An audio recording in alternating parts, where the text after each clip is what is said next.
कल हम लोगों ने एक डीडीए लाइन एल्गोरिदम का प्रोग्राम बनाया, उसको अब आज कंटिन्यू करेंगे। लाइन था हमारा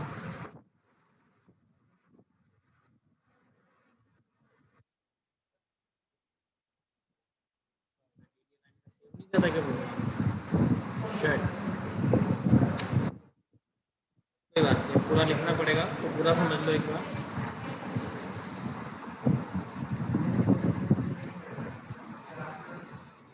कल जिनको समझ में नहीं आया था वो अब देख लेना। इंक्लूड आयो stream dot H hash include कॉना dot H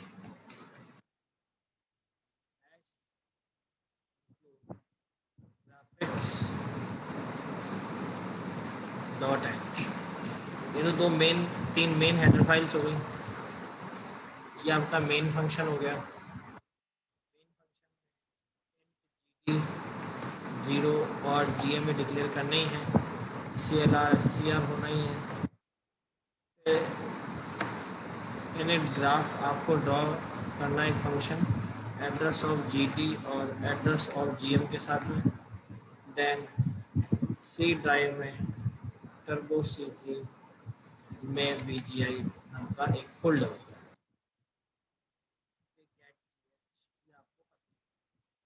अब क्या है कि यूज़र से इनपुट लेना है, तो मैंने बोला सी आउट एंडल, यूज़र को बोला एंटर द कोऑर्डिनेट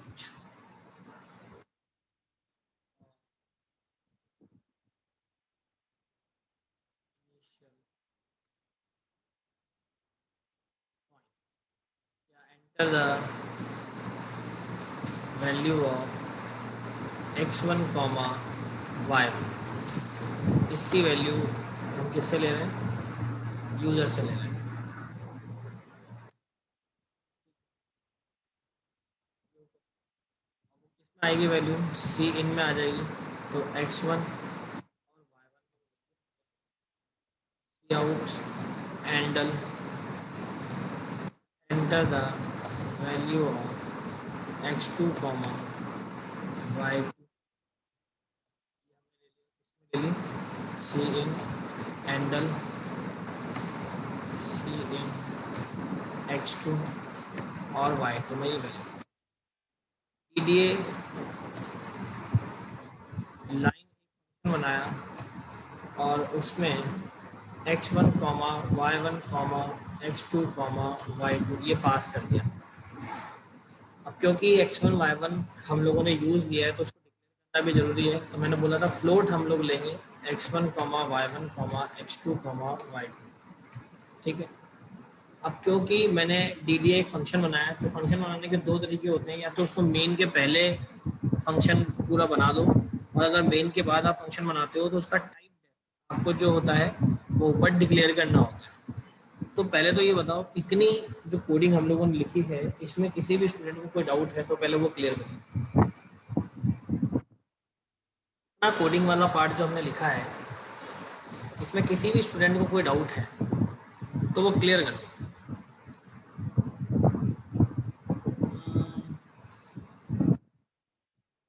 है किसी को कोई भी डाउट?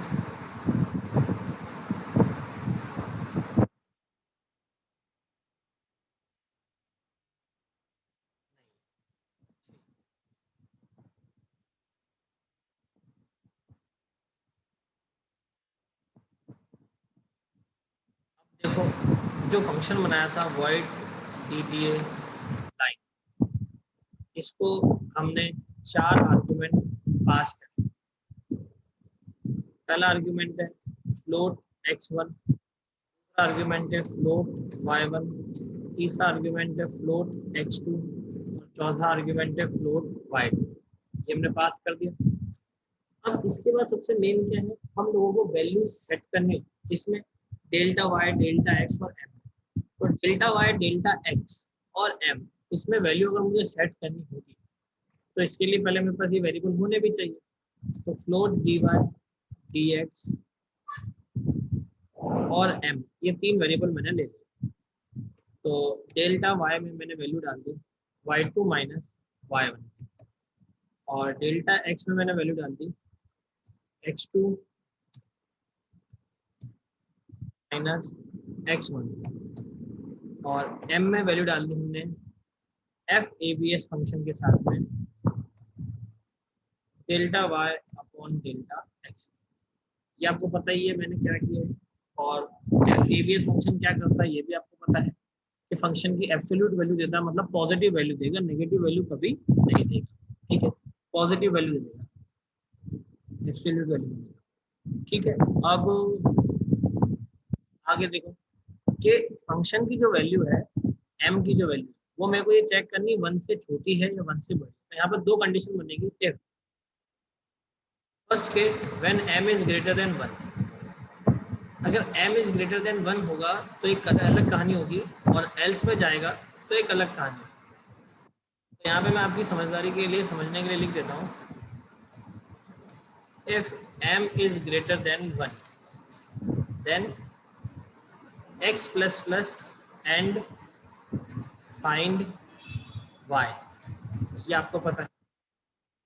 दूसरा कि if m is less than 1 then y plus plus and find x, ये हम करते हैं। ये दो बातें मुझे पता है कि m की दो कंडीशंस होंगी, तो इन दो कंडीशन के हिसाब से मुझे काम करना है। अगर m की वैल्यू लेस देन 1 है तो मैं x में इंक्रीमेंट करूंगा, सॉरी ग्रेटर देन 1 है x में इंक्रीमेंट करूंगा और y फाइंड करूंगा। और y कैसे फाइंड करते हैं उसका भी फॉर्मूला आपको पता है। y का फॉर्मूला होता है कि y नेक्स्ट निकालते हैं हम लोग, y प्रीवियस और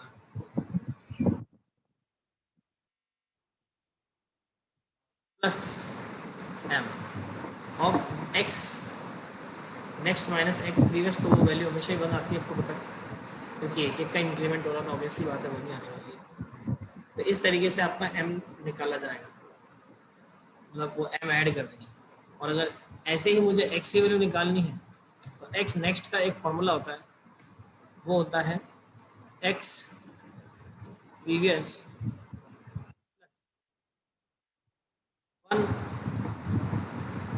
अपॉन में, इस फॉर्मूले को, इस वैल्यू को यहाँ पे हम लोग अप्लाई करेंगे। तो मैंने कहा कि अगर m 1 से बड़ा है तो एक लूप चलता चला जाएगा। वो लूप में क्या होगा, सबसे पहले मुझे x और y एक डिक्लेयर करना है।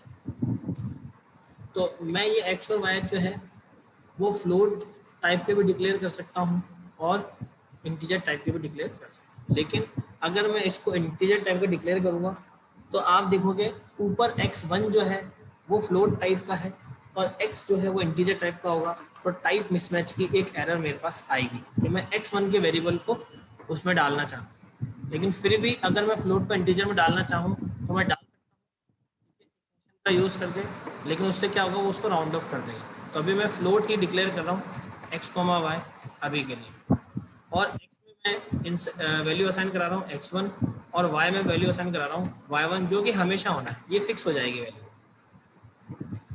अब पहले तो आर्ग्यूमेंट इसका ब्लैंक रहेगा, दूसरा आर्ग्यूमेंट कंडीशन रहता है, और तीसरा आर्ग्यूमेंट इंक्रीमेंट और डिक्रीमेंट रहता है। तो इंक्रीमेंट में आपको पता है कि m ग्रेटर देन 1 है तो x का इंक्रीमेंट होगा, इसमें तो कोई टेंशन लेने वाली बात है नहीं, ये आपको ऑलरेडी मैं समझा चुका हूँ। फिर दूसरा कि जो y रहेगा, जो भी y रहेगा वो क्या रहेगा कि y जब तक लेस देन इक्वल टू रहे किसके, y2 के, तब तक ये लूप चलता रहेगा और आपका काम होता रहेगा। ठीक है, y less than equal to y2, क्यों, क्योंकि y1 को आपने किस में साइन करा दिया है, y में। आप चाहें तो ये दो वेरिएबल एक्स्ट्रा ना डिक्लेयर करके y1 और x1 के साथ में भी काम कर सकते हैं, उसमें कोई दिक्कत नहीं आएगी। लेकिन उसमें सिर्फ एक ही प्रॉब्लम रहेगी कि x1 y1 जो हमारा इनिशियल पॉइंट है फिर वो हमेशा ओवरराइट हो जाएगा नए कोऑर्डिनेट से। तो अगर कभी आपको x1 y1 की नीड होगी तो वो वैल्यू आपके पास लॉस हो चुकी होगी, इसीलिए हम लोग x और y का यूज़ कर रहे हैं। ठीक है, अब उसके बाद देखते हैं यहाँ पे कि पुट पिक्सल नाम का एक फंक्शन होता है। पुट पिक्सल और पुट पिक्सल में हमारे पास आर्ग्यूमेंट होते हैं, एक आएगा x, एक आएगा y और एक आएगा कलर।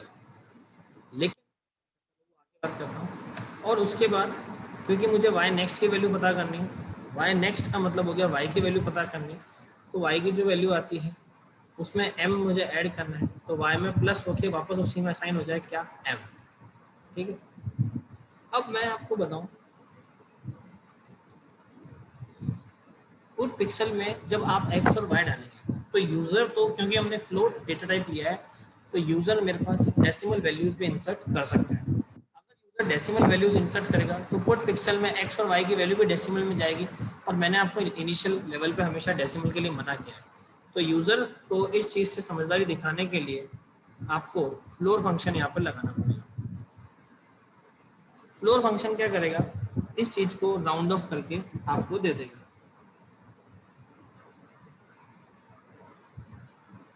फ्लोर फंक्शन क्या करेगा, आपकी वैल्यू को राउंड ऑफ कर देगा, और जब ये राउंड ऑफ कर देगा तो आपका काम हो जाएगा। कोई डाउट है इसमें? ये क्या कर देगा, वैल्यू को राउंड ऑफ कर देगा। अब इतनी बात में अगर किसी को कोई समस्या है तो आप पहले वो क्लियर कर लो।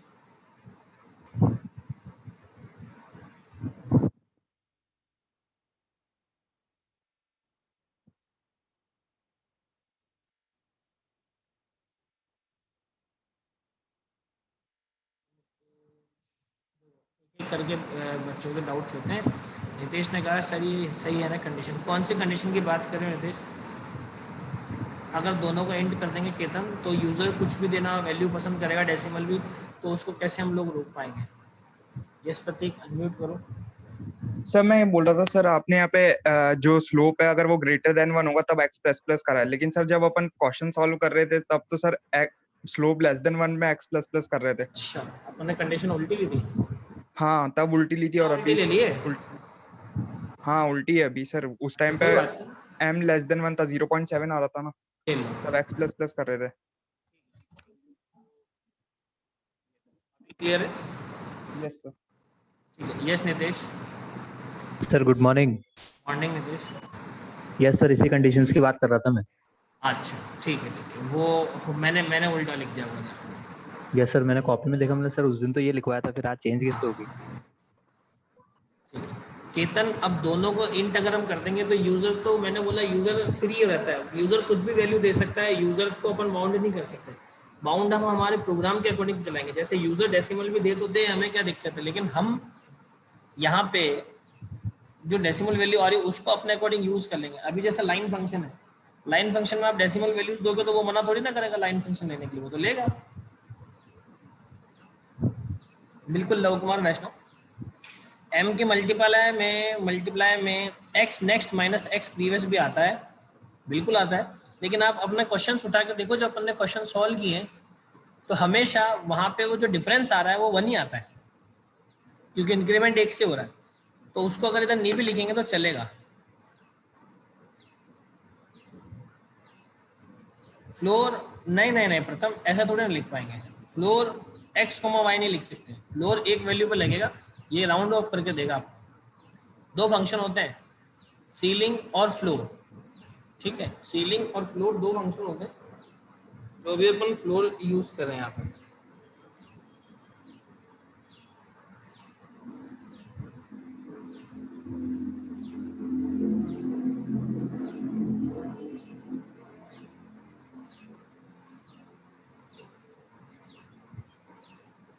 एल मीनिंग, कौन से एल की बात कर रहे हो तुम प्रथम, कौन सा एल है ये? एंड एल मीन, एल कहाँ है यहाँ पे?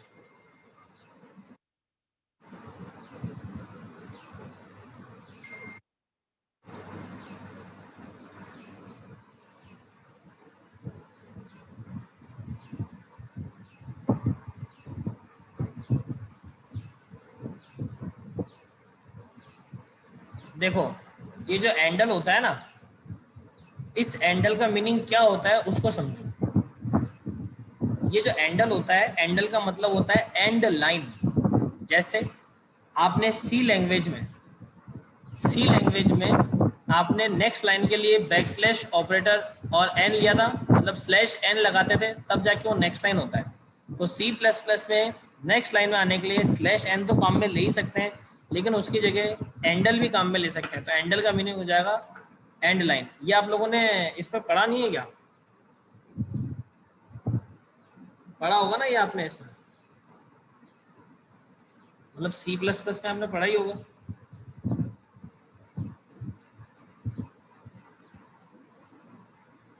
अरे ये लगी है,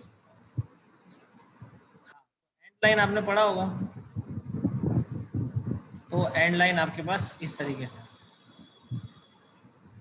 तो बहुत परेशानी है इसमें। हाँ नितेश करो, अनम्यूट करो। सर आपने जो ये लिखा था ना पुट पिक्सल के नीचे y plus equals to m, अभी मैं क्या करता हूँ, रुको, अभी मैं क्या करता हूँ, आप लोगों को परमिशन दे देता हूँ। मैंने आप लोगों को परमिशन दे दी है, आप लोग अनम्यूट कर सकते हो। मैं क्या होता है यहाँ से स्क्रीन मिनिमाइज करके उधर जाता हूँ तो बहुत प्रॉब्लम होती है, तो आप लोग अनम्यूट करके खुद ही बोल देना, मैसेज में पढ़। अब एक एक, सर आवाज आ रही? हाँ नितेश। सर मैं कह रहा हूँ सर पुट पिक्सल के नीचे आपने y plus equals to m लिखा है ना सर? हाँ सर वो क्यों लिखा है सर?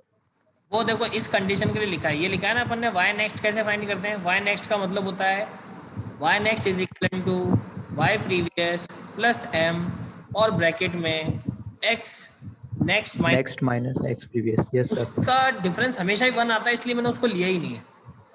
तो अब इसको, अच्छा सर मतलब, हाँ अब इस कंडीशन को आप ऐसे लिखो, अपन ने y नेक्स्ट का मतलब तो y ही आ रहा है मेरे पास, तो मैं इसको ऐसे भी तो लिख सकता हूँ y is equal to y plus.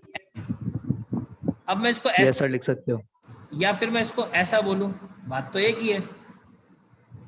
अच्छा सर इसलिए आपने y plus equals to m लिखा है।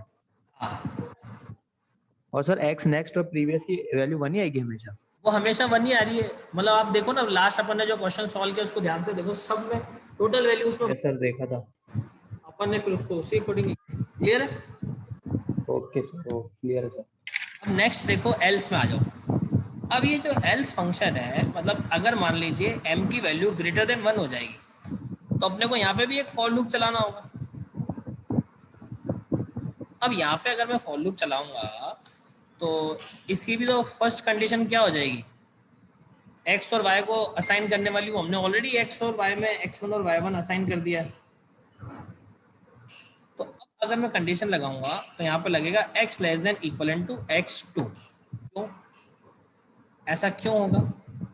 ऐसा इसलिए होगा क्योंकि आपको पता है, ऊपर देखो मैंने कमेंट में लिख रखा है कि m1 अगर ग्रेटर देन है तो इंक्रीमेंट किस में होता है, y में होता है। चलो यार इसको, मतलब आप समझ लो किसी में भी कंडीशन लगा सकते हो, अपन ने वो उल्टी लगा दी थी m के वजह से, तो यहाँ पे ये आ जाएगा x2। वैसे तो दोनों में कंडीशन में चल जाएगा ये, चाहे x के लगाओ चाहे y की लगाओ, किसी में भी, क्योंकि ऑब्वियसली बात है x और y दोनों इंक्रीमेंट होते हैं और दोनों लास्ट सेम पॉइंट होते हैं, तो कोई सा भी लगाओ इंक्रीमेंट दोनों में चलेगा ये। दोनों केस में अगर सेम कंडीशन भी लगा दोगे तो भी प्रोग्राम चल जाएगा, ध्यान रखना होगा ना। और इधर क्या होगा, y में इंक्रीमेंट होगा और लास्ट क्या लगेंगे, पुट पिक्सल, और पुट पिक्सल में floor x comma floor y comma red. अब यहाँ पे क्या आएगा, x plus is equal to 1/m। ये लीजिए, इस बात में अगर किसी भी स्टूडेंट को कोई दिक्कत है तो अभी क्लियर कर लो।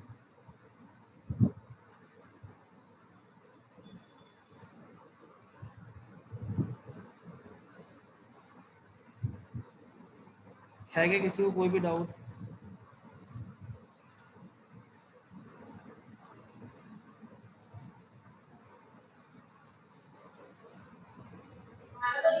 सर कॉपी में करने के बाद और इजी हो गया सर। है हाँ, कॉपी में करने के बाद ही तो चीजें इजी हो रही है। सर मतलब समझ में आ रहा है, कोड लिख के आ रहे हैं। हाँ मेन वही होता है एक्चुअल में। तो अभी अपने को किसी में, पूरे प्रोग्राम में अगर किसी को छोटा सा भी डाउट है तो आप क्लियर कर लो, क्योंकि डाउट रह गया तो वो दिक्कत देगा। अभी इसमें एक एरर आएगी, वो मैं बताता हूँ क्या आएगी। तो यहाँ तक तो किसी को कोई डाउट नहीं है।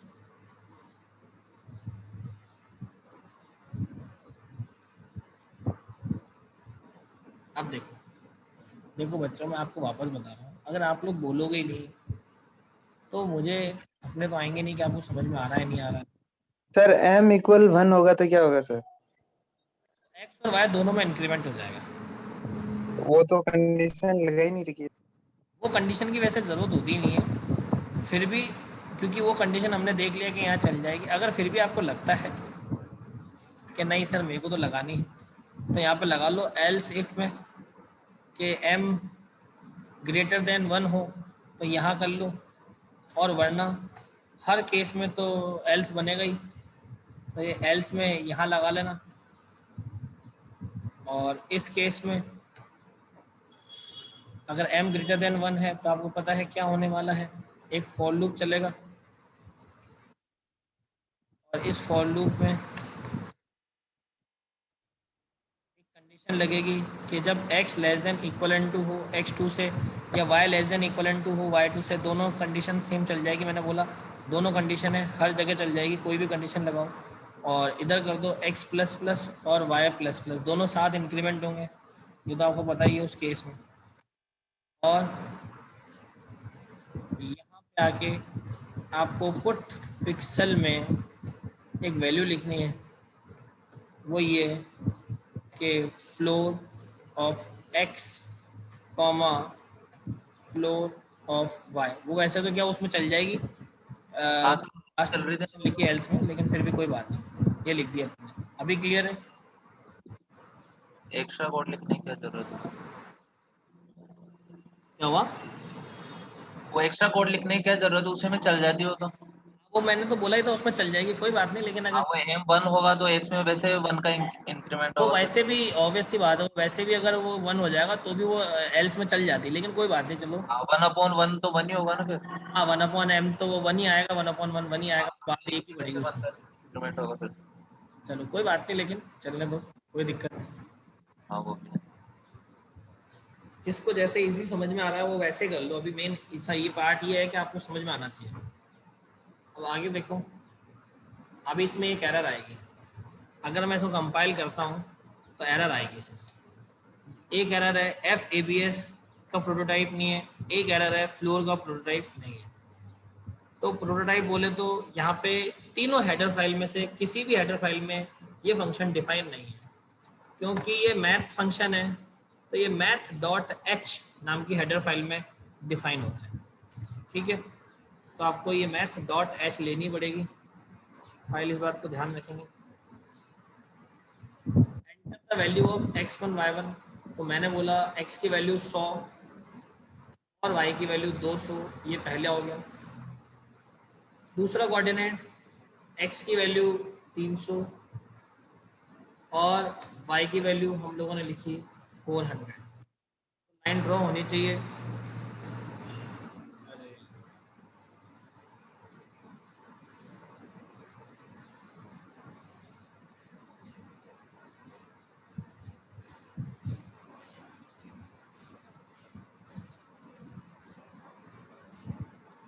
ये इसमें बहुत बड़ी परेशानी है, इसमें लैपटॉप में फंक्शन की जो रहती है ना, ये फंक्शन की जब काम करती है तो बहुत दिक्कत है। डी डी ए लाइन को इसने कॉल कर लिया और उसके बाद ये रुक गया, ठीक है, फुट पिक्सल में आ गए, एक्स हो गया, वाई हो गया, फ्लोर फंक्शन चला दिया, एफ ए बी एस हो गया, x2 y2 चला दिया, ये लूप चल गया। वैसे तो कोई भी कंडीशन किस में भी चलाओ चल जाएगी।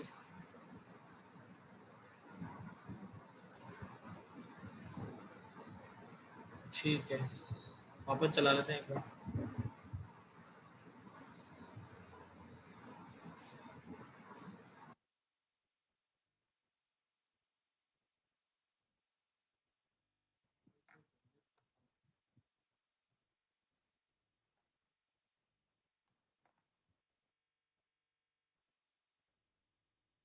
देखो ऊपर रेड कलर की लाइन आपको दिख रही है वाइट के ऊपर। एक काम करते हैं, इसको अपन है ना वाइट कलर की बना देते हैं ताकि आप लोगों को विजिबल हो जाए। तो क्या रही लाइन ऊपर जा रही है ना, तो आपको लग रहा होगा कि दिख नहीं रही है वाइट। इसका कोड भी लिख सकते हो 15, ध्यान रखना है यहाँ पर वाइट और वाइट। चलो अब अपन इसको चलाते हैं, कंपाइल कर लिया और रन कर दिया।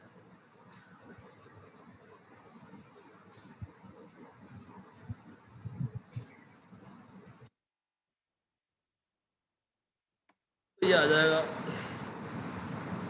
100 से 300 और x की वैल्यू ले लो 500 से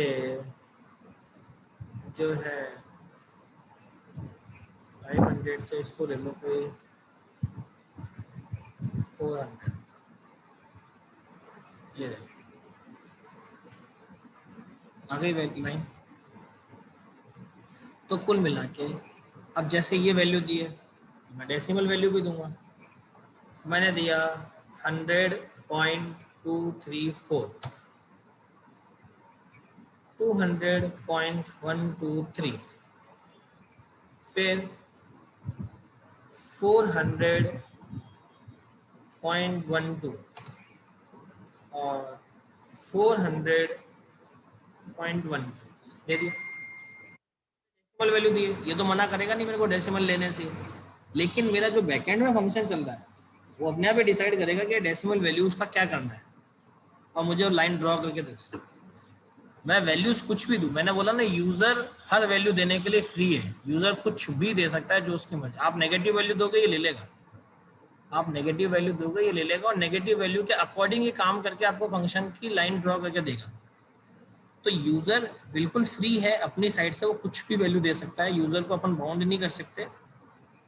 लेकिन जो हमारा फंक्शन है वो ये डिसाइड करना चाहिए कि वैल्यू कैसी आनी चाहिए, मतलब लाइन क्या ड्रॉ होनी चाहिए।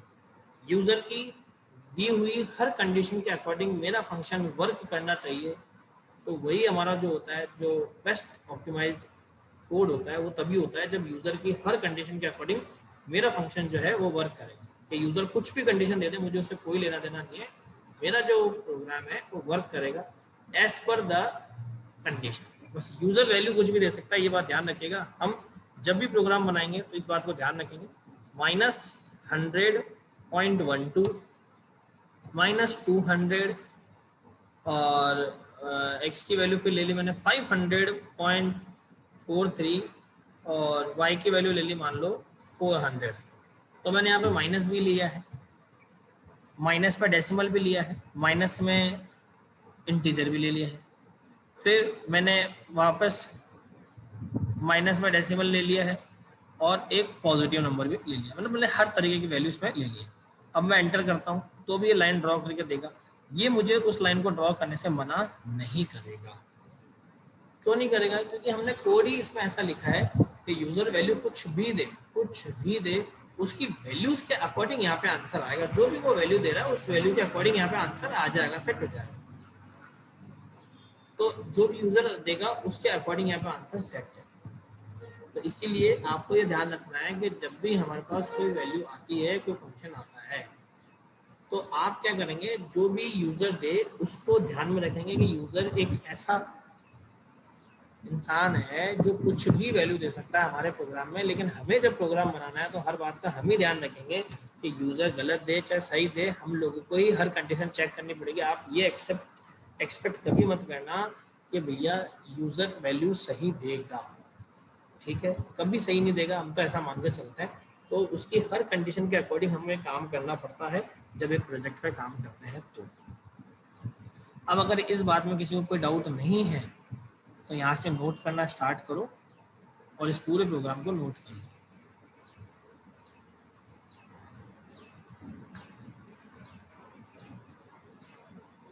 ये यहाँ पे डायरेक्ट हो जाएगा।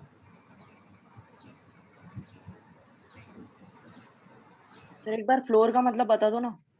फ्लोर का मतलब होता है कि ये राउंड ऑफ कर देगा आपकी वैल्यूज को, जो डेसिमल वैल्यूज होगी उनको राउंड ऑफ करके एक आपके पास जो है नेचुरल नंबर्स में कन्वर्ट कर देगा। जैसे 1.3 है तो उसको 1 में कन्वर्ट कर देगा, 1.4 है 1 में कन्वर्ट कर देगा, 2.5 है तो 2 में कन्वर्ट कर देगा, 2 पॉइंट ऐसे कन्वर्ट करता है ये फ्लोट। Okay sir.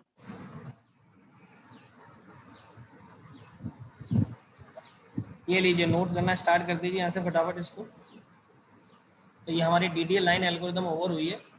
इसका कुछ प्रैक्टिस के लिए आपको देंगे, आप इसको आज चला के देखना। कुछ प्रैक्टिस हम लोग करेंगे DDA की, उसके बाद हम लोग नेक्स्ट एल्गोरिदम का पार्ट बनेंगे, नेक्स्ट एल्गोरिदम को पढ़ेंगे और फिर आगे देखेंगे भाई आगे क्या सही है। क्योंकि ये सारी एल्गोरिदम्स लिखना, फंक्शंस बनाना, प्रोग्राम्स बनाना, ये आपका बहुत इंपॉर्टेंट पार्ट है। आप चाहें कि एक एक पिक्सल ड्रॉ होता हुआ दिखे तो डिले फंक्शन यहाँ लगा सकते हैं, dos.h हेडर फाइल को ऐड करके।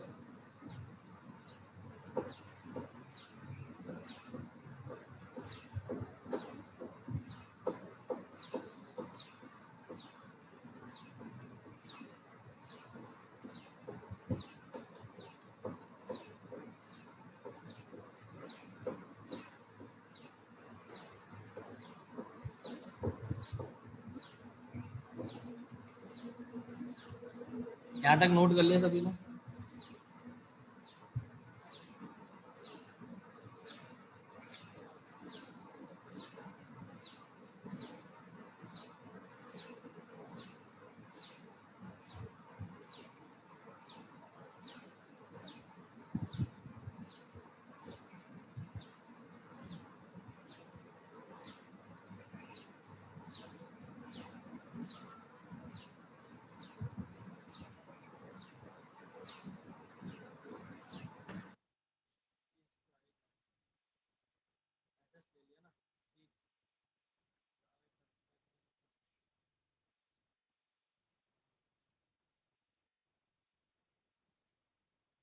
या तो इसकी CPP फाइल में भेज दूँगा मैं, कुछ ऐसा। डायरेक्ट कॉपी नहीं होगा सर ये यहाँ से? हाँ वो डायरेक्ट कॉपी नहीं होगा, या तो इसकी मैं कोड फाइल भेज दूंगा, नहीं तो इसकी ऑब्जेक्ट फाइल से कोड उठा लेंगे पेपर। हाँ वहाँ अंदर जाके जो पाथ है वहाँ पे जाके जो फाइल है वहाँ पे जाके हाँ वो कॉपी फाइल उठा के कोड में आपको दे दूंगा, हाँ उसको नोटपैड में ओपन करके फिर हो जाएगा। अपन कर सकते हैं।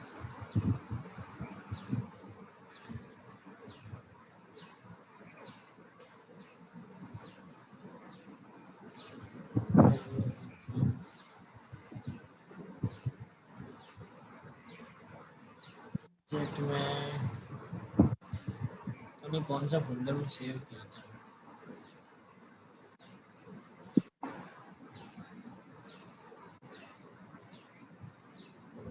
Source folder sir. अरे वो उसमें नहीं है ना, पता नहीं वो कौन से फोल्डर में सेव हो जाएगा, क्योंकि अपन ने पाथ उधर अलग दिया हुआ है, सोर्स में तो सेव नहीं है।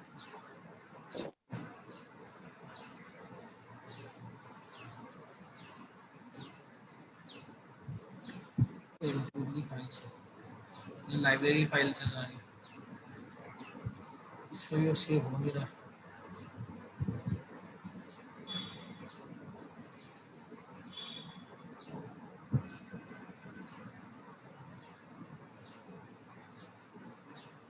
उसको इधर ही देख लेते हैं हम लोग, कौन से उस फोल्डर में जाके सेव हो गए वो।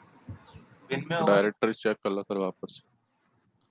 पहले तो आप ये अगर इसका किसी ने स्क्रीनशॉट ले लिया हो या नोट कर लिया हो तो ये लो, फटाफट आगे भी ले लो, तो अब इसकी डायरेक्टरी चेक कर लेते हैं। इसका भी स्क्रीनशॉट ले लो, फिर बाद में नोट कर लेना आपने। ले लिया होगा। और ये लास्ट स्क्रीनशॉट। Yes sir. अब इसका क्या एक फोल्डर बना देते हैं जो हमारे काम आता रहेगा। बिन और बिन में एक प्रोजेक्ट नाम का फोल्डर आई थी।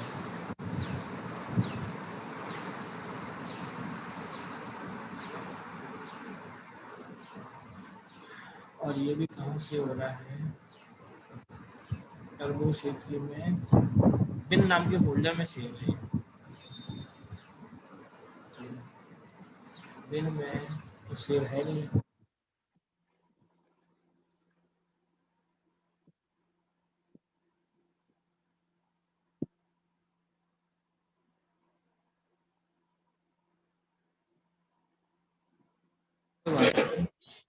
सर बिन चलाओ, आपने BGI चला दिया।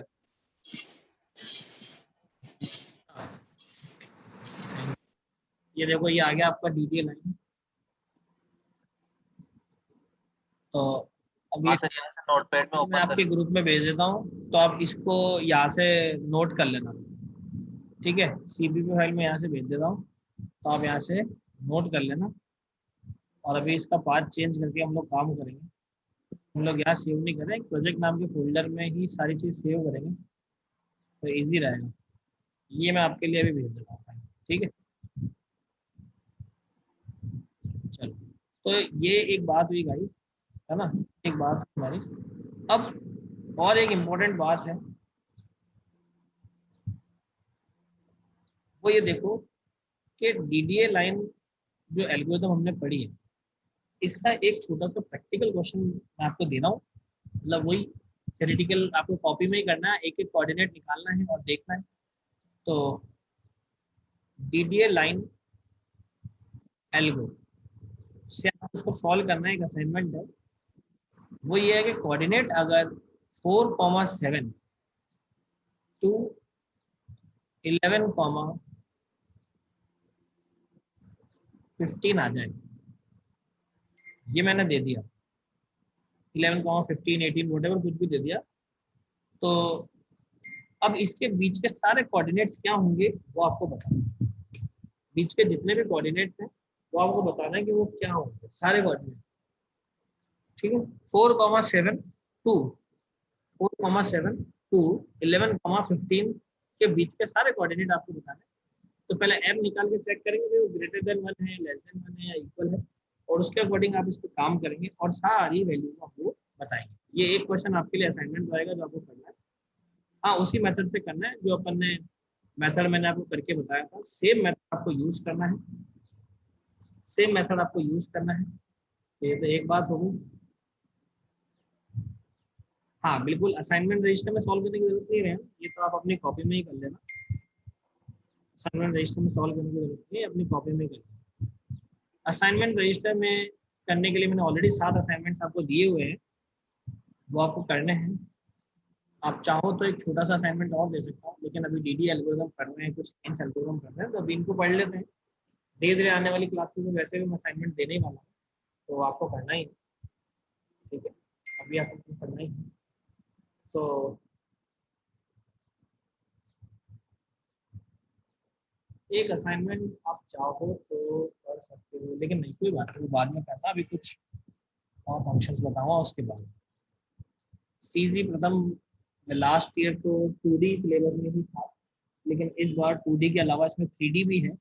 तो इस ईयर आपका CG बहुत बड़ा हो गया है, मतलब 2D के साथ में 3D भी अब इसमें कोर्स में ऐड हो गया इस ईयर। तो आपका सिलेबस ऑलरेडी बहुत बड़ा हो गया है, और तो CG अभी चलेगा। आप ऐसा मत सोचना कि CG ओवर हो जाएगा, CG चलेगा, लंबा चलेगा। 2D के बाद 3D भी हमको पढ़ना है, बड़ा है CG, ठीक है। तो गाइज आज के लिए तो इतना ही, बाकी फिर हम नेक्स्ट क्लास में देखेंगे आगे ही कहानी, ठीक है। तो अगर किसी स्टूडेंट को कोई डाउट आ रहा है CG में या कोई प्रॉब्लम आ रही है, तो आप मैसेज करके मुझे बता सकते हो। आपको लगता है कि पूरी क्लास के सामने आप नहीं बोलना चाहते, तो आप मैसेज कर